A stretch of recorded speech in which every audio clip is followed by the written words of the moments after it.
Pemirsa Khazanah, wudhu merupakan salah satu prosesi bersuci untuk menghilangkan hadas kecil. Pada setiap basuhan anggota tubuh dalam wudhu, kita dianjurkan untuk berdoa dan berzikir dengan khidmat, disertai niat membersihkannya dari hadas kecil. Lalu bagaimana jika ada orang yang mengajak berbicara ketika kita sedang berwudhu?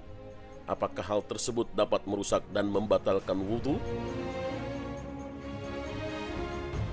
Menurut mayoritas ulama dari mazhab Syafi'i, Hanafi, dan Hambali, berbicara ketika berwudu hukumnya kurang utama.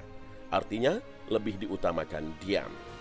Dalam kitab Kasyaful Qana, Al-Buhuti dari kalangan ulama Hambali menerangkan, tidak dianjurkan untuk berbicara ketika berwudu, bahkan dimakruhkan. Maksudnya, dimakruhkan berbicara yang isinya bukan zikir kepada Allah. Makna makruh dalam masalah ini adalah kurang afdol. Dalam sebuah fatwa disebutkan, tidak ada satupun ulama yang mengharamkan berbicara ketika wudhu. Oleh karena itu, berbicara pada saat wudhu dibolehkan. Hanya saja hukumnya makruh dan kurang utama. Lalu bagaimana dengan penggunaan airnya? Mengingat sebagian wilayah Indonesia air begitu melimpah, sehingga penggunaan air untuk berwudhu lebih tampak berlebihan. Dalam hal berwudhu, para ulama juga memberikan catatan tersendiri, khususnya dalam menggunakan air. Jika berlebihan dalam menggunakan air, para ulama menghukuminya makruh. Meskipun wudhu itu dilakukan di sungai yang mengalir dan airnya berlimpah. Dalam sebuah hadis diceritakan, Rasulullah SAW berjalan melewati Sa'ad yang sedang berwudhu. Lalu beliau menegurnya, "Jangan berlebihan menggunakan air." Sa'ad bertanya, "Apakah ada berlebihan dalam masalah wudhu?"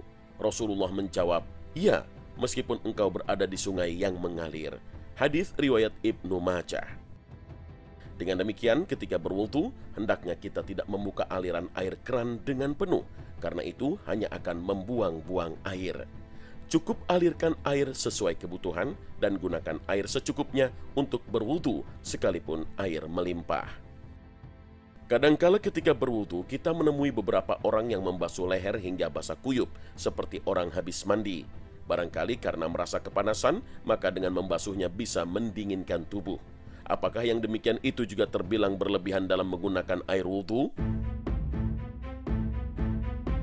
Dalam hal ini, para ulama menyatakan membasuh leher merupakan salah satu tindakan yang makruh dilakukan dalam berwudhu.